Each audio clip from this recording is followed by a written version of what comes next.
I'm a pothead on a calorie deficit and my big bag bestie. Welcome back to another episode of What the Fuck Am I Gonna Eat? That's high in protein, low in calories. And I know your high ass is always craving something sweet and you don't know what the fuck to eat for a sweet treat. Some panecito in the morning with your cafecito.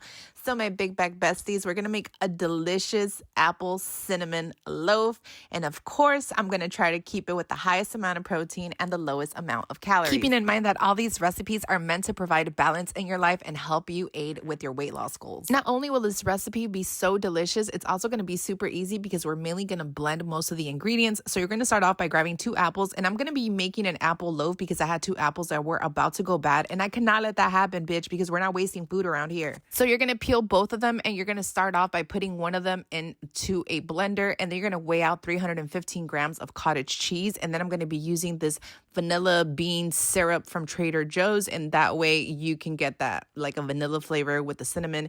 And then I started off by blending just the apples and the cottage cheese. Once I got that nice and smooth, I started working on my dry ingredients. We're gonna go ahead and grab a big ass bowl, and you're gonna add 1.5 cups of regular flour. If you want to sub it out, you absolutely can, but this is just what I'm using. And they're gonna add 2 tablespoons of baking powder, 1/2 cup of light brown sugar, and then to that blender you're also going to add 3 eggs, and you're going to blend everything together again just so it was nice and smooth. And this is the only wet ingredients that we're going to be using.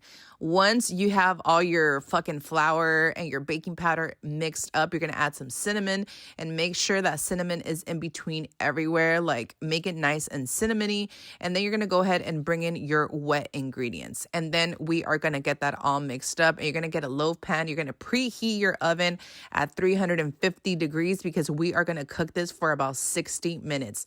So for the rest of your apple, you're going to peel it, and then you're going to cut it into little pieces, and you're going to bring that apple back into your batter. You're going to line your loaf pan with some parchment paper only to reduce the cleaning at the end. And since I didn't add too much sugar to the actual loaf, all we're going to do is grab about 2 tablespoons of butter, add some light brown sugar and some cinnamon just to top it off and give it some additional flavor. You're going to bake this for about 60 minutes. And just a warning, if you have boys in the house, that shit is going to be gone in a day. And then you're going to have to make another one because it's going to be so good. So if you enjoy this recipes, make sure to comment, like, or repost. I love you. Don't be a fat bitch.